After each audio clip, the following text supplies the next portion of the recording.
প্রশাসন যদি কোনো কাজ না করে, যদি ভালো না হয়, অবশ্যই প্রশাসন যদি নিজের ব্যর্থতা স্বীকার করে তাহলে সেটার অ্যাকশন হবে একরকম। যদি প্রশাসনের হাতে ছেড়ে দেওয়ার পরে এটা বিচার কঠিন না হয় তাহলে সেটার অ্যাকশন একরকম হবে।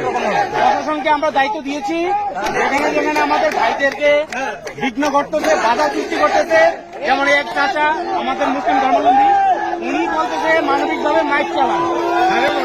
এরকম মানুষ সবাই হবে না, কিছু মানুষ খারাপ হবে, কিছু ভালো হবে। তাই আমরা চাই যে আমাদের সনাতন ধর্মাবলম্বীদের একটা অস্তিত্বের লড়াই, এটা যেন শান্তিপূর্ণভাবে হয়। এটা মুসলিম ভাইয়েরও এটাও আমাদেরকে সহযোগিতা করে।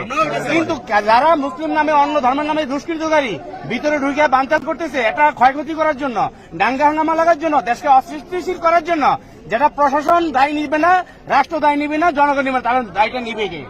তাহলে এই দায়টা সম্পূর্ণরূপে প্রশাসনকে নিতে হবে যদি প্রশাসন ব্যর্থতা প্রকাশ করে। তাই আমি অনন্ত বিলম্বে বলছি, আপনারা শান্ত থাকেন, আগে প্রশাসন কি ব্যবস্থা নেয় তারপরে দেখব। আমি আপনাদের পাশে আছি। আমি হিউম্যান রাইটসের ডিরেক্টর হিসেবে আন্তর্জাতিকভাবে আমি আমার সনাতন ধর্মাবলম্বী ভাইদের সাথে যেরকম ভাবে আছি, অন্য ধর্মাবলম্বী ভাইদের পক্ষেও আমি আছি, ন্যায়ের পক্ষে থাকবো আমরা।